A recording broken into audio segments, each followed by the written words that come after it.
Ladies and gentlemen, welcome back to the channel. Here in this video, we are going to go over some exciting Tesla stock news, okay? This is big.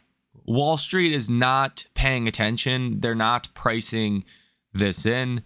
And I believe over the next couple of months, as we get better and better news related to RoboTaxi and the expansion of RoboTaxi, that this is actually going to be like a material business for Tesla. That's going to lead to quite dramatic upside in Tesla stock into the end of this year and 2026. So that's very exciting. We will also get into what's happening in your broader markets today, including Donald Trump that has fired Fed Cook. Stocks seem to be taking this news quite well. Small caps up 0.7%. NASDAQ up 0.1%, and the S&P up minimally on the day today. But still, that could have been really bad news. So it's being taken as somewhat positive today.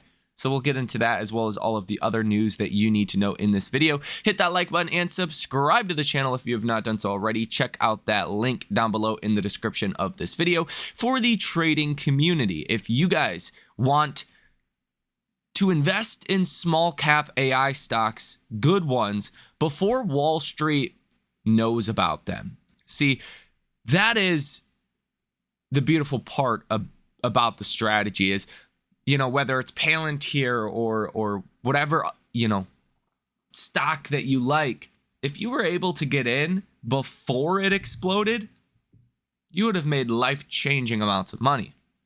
If you get into a stock late, you know, it's oftentimes a poor investment, okay? Or not nearly as good as it could have been. Getting in at the ground floor of these kind of opportunities is where the 10, 20, 30x opportunity really is.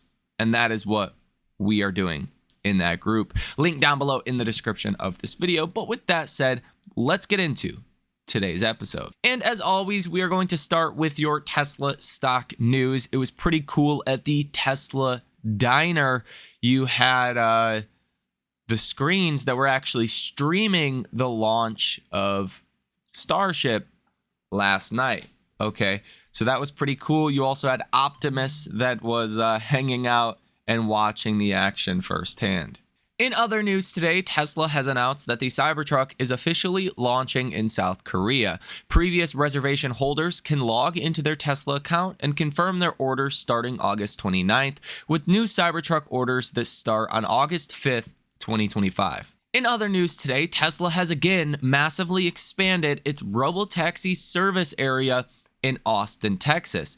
This time they went east, okay, but there's been a lot of validation vehicles spotted to the west, okay, in different areas of Austin. So another, presumably, expansion to this geofence could be coming very soon as well. So why is this so exciting?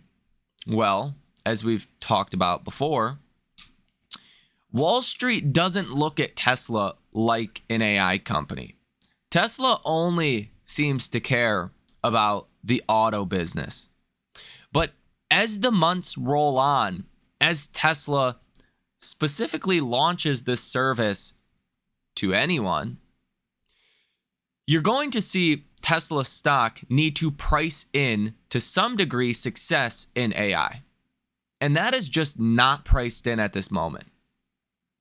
Now, as I've talked about before on this channel, RoboTaxi revenue is going to be a lot, I don't want to say better, but I guess that's a word for it, better than auto revenue, right? From a margin perspective, it should be multitudes more profitable than auto revenue, okay? If selling a car, you have maybe 10% net margins, like that's really good. Well, RoboTaxi, you could have 70% net margins. So it could be 7 times more impactful for Tesla's profitability. And really the difference between Tesla stock hundreds of dollars higher or $1,000 higher from here is RoboTaxi. And how fast do we expand? If Tesla, hits the expansion on the head and does well and continues to expand over the next couple of months, as I think they will, that revenue is going to start flowing in, especially once they open this up to everyone. That's when Tesla can actually start to report, AI revenue. That's going to be a big moment. And it's something that Wall Street is not pricing in. They're not pricing this in. They're not pricing in that Tesla is a competitor to Waymo. They're not pricing in that Tesla could be doing potentially billions of dollars in RoboTaxi revenue by the end of next year. They're just not pricing that in. People care about, deliveries and energy and services, right? They just don't care about RoboTaxi at this point. And that is going to be a big mistake. And here you could see a comparison of Tesla versus Waymo's RoboTaxi geofence map in Austin, Texas. Tesla is dominating here. Okay, much larger geofenced area at this point. Now, Tesla will launch full self-driving in Australia on August 29th. A famous blogger, Robert Scoble, says Tesla's robotaxis will be quote-unquote everywhere. And again, in case anyone missed the news yesterday, Tesla will be potentially raising prices of the Model Y and raising output of the Model Y because of the demand that they are seeing for this product in North America. Now, the Model Y L has launched in China, and there is really good demand for that. It's sold out into October, okay? So if Tesla can raise prices, even a little bit, that's going to go straight to the bottom line. That's going to help, boost profitability and boost margins. But the delivery outlook just looks really good for Q3 and probably Q4 as well. I see Q4 as being strong in China, and the change to the IRS tax credit that is expiring on September 30th means that you just have to place an order by September 30th and put a down payment down. It could be, $1, it could be $100, whatever, just a down payment, and then take delivery of your vehicle in October and November. And, that would qualify for the credit and thus get pushed into Q4 delivery numbers. And now on most betting markets, people are seeing almost 500,000 or projecting almost 500,000 deliveries for Q3. Again, when we get some analyst comments or notes coming out for, some of their expectations, you could see these numbers be over 500,000. And that is what has led to some of the positivity in recent days for Tesla stock. Tesla now having 3 green days in a row, being up 6.22%. Yesterday being up 1.94%. And now today being up about 1/4 of 1%. Yes, Tesla stock just went green. And you are in this technical breakout. It looks like Tesla is about to make another leg higher in this breakout, which could be into the 370s or as high, maybe 380. Things could get a little squeezy around that area, potentially even running into the low 400s. All it's really going to take is Tesla's raising prices on the Model Y. And I think you could see a large breakout from here, but we'll see if that ultimately happens. And Tesla will launch FSD supervised in Australia on August 29th. This will be running on V13, likely hardware 4 only at first. And this is the first ever rollout in an RHD country, so right-hand drive country. As Tesla and Elon have said before, right-hand drive countries are just a little bit more difficult because the software is not trained in this way. Good thing is most of the world is left-hand drive, but for the countries that are right-hand drive, this is a powerful step in getting FSD into those countries. Now, here in option activity today from hedge funds and institutions, you have 35 different trades totaling $25.16 million with a positive order value of 84%. So it's very positive what you're seeing with Tesla's option activity. This has been the case for a while, really ever since Tesla's earnings. Hedge funds and institutions have gotten dramatically more positive on Tesla. I think the one thing that they're missing, though, is just how fast RoboTaxi is going to expand. Like, even for an example today, I don't even know if Wall Street understands the degree in which the RoboTaxi has expanded in Austin, Texas. Like, I don't think Wall Street has really picked up on that. Like, they obviously pay attention to what Elon says, but it just doesn't seem like that is widely held information today. So don't be surprised if people are talking about this more and more in the coming days. And, we'll see what happens. Volume today for this Friday's expiration is 65.56% calls and 34.44% puts. Okay, so there is like a 2-to-1 ratio from calls to puts.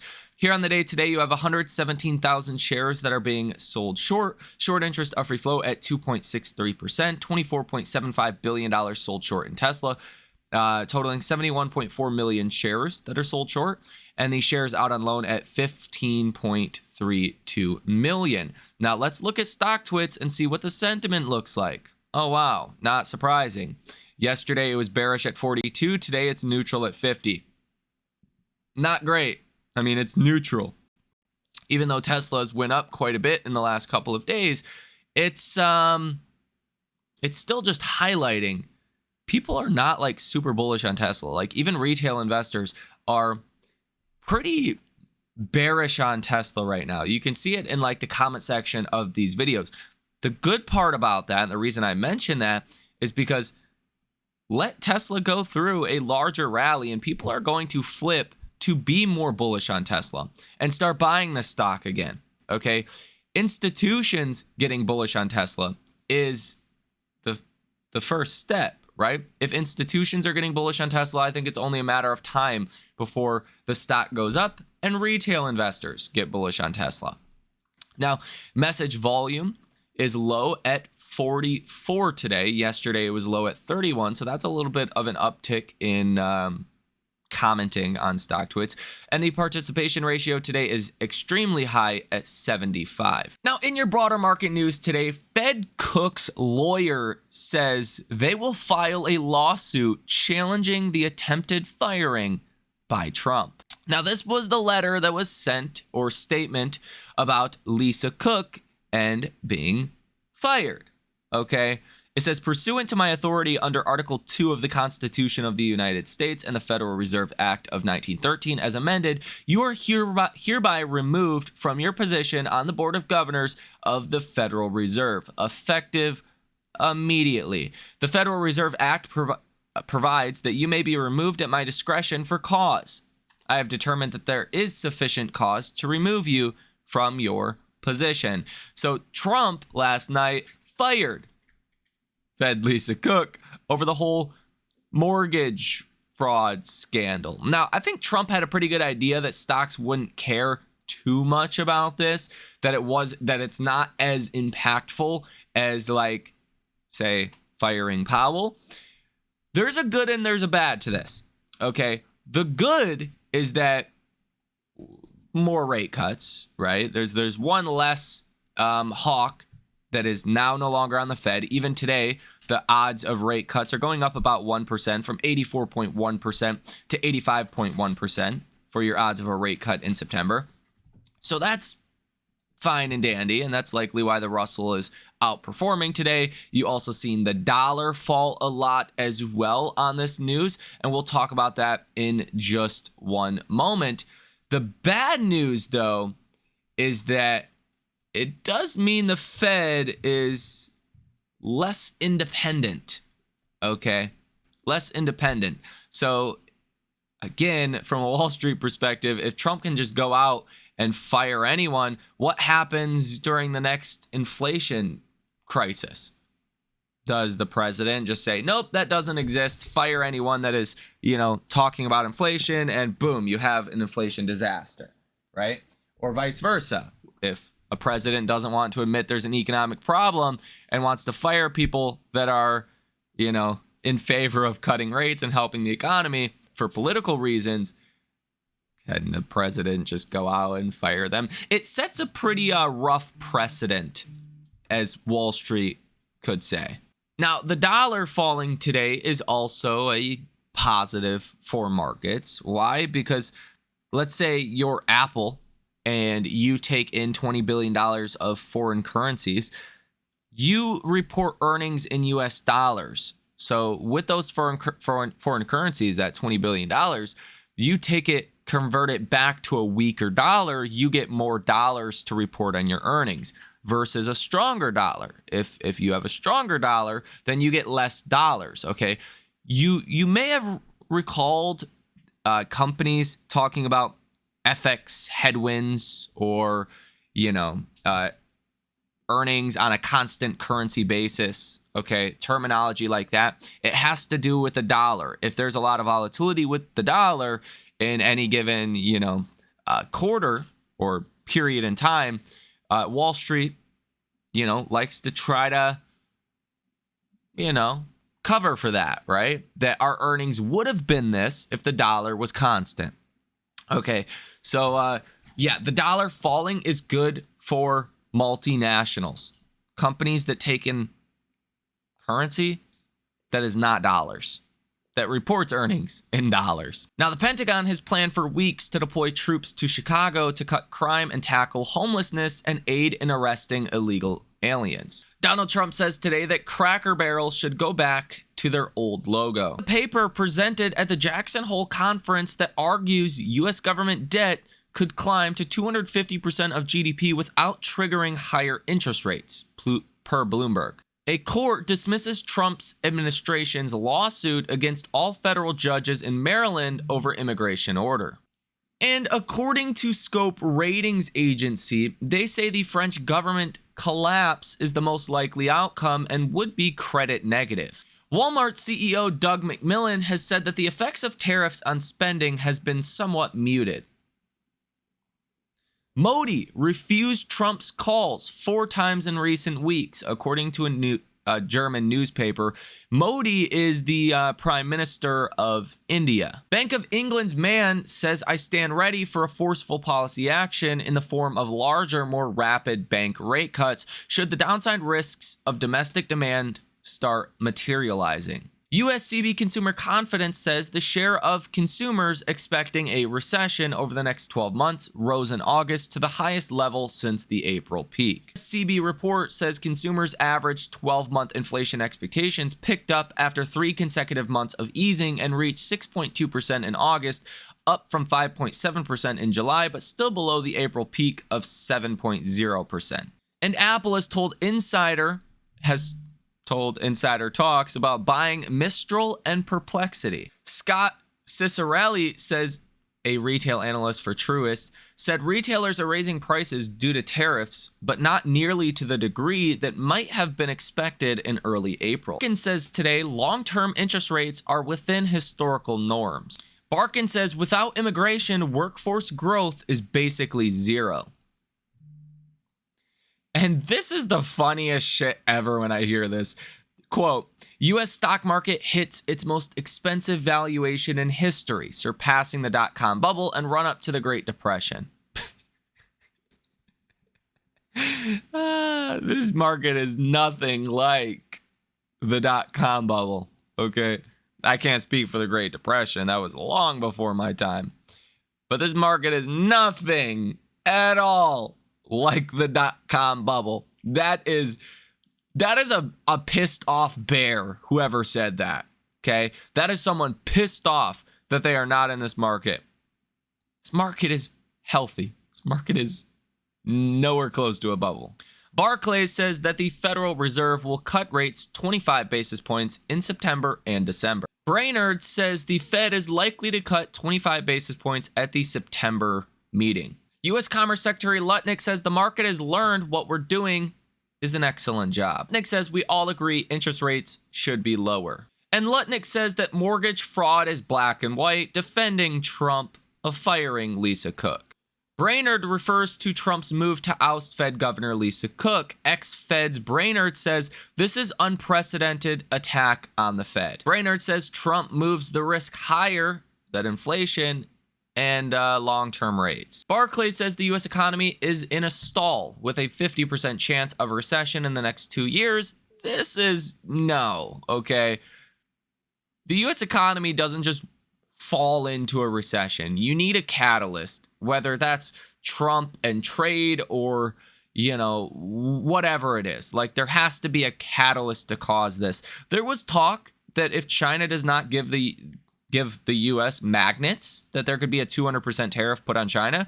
That would cause maybe a depression, okay? Like, that could be a catalyst. But, I mean, just saying the economy is in a stall and there's a 50% chance of a recession in the next 2 years is basically worthless info. It says the U.S. needs to make sure we are also in the game. Lutnick says if a business needs help, Trump will consider a government stake. Lutnick on U.S. stakes and companies says it's time for the U.S. to make sure we win in business. Lutnick says the UK government just nationalized British steel. And Lutnick says there's no sovereign wealth fund as of now. But he says we are going to see a national and economic security fund. And Lutnick says on U.S. stakes and companies, he says we need to see where the U.S. is adding fundamental value. Chinese negotiator heads to Washington for trade talks. Senior Chinese trade official Li Shenzheng will visit Washington this week for meetings with U.S. trade, treasury, and business representatives, marking the first such talks in the U.S. Capitol during the tariff truce.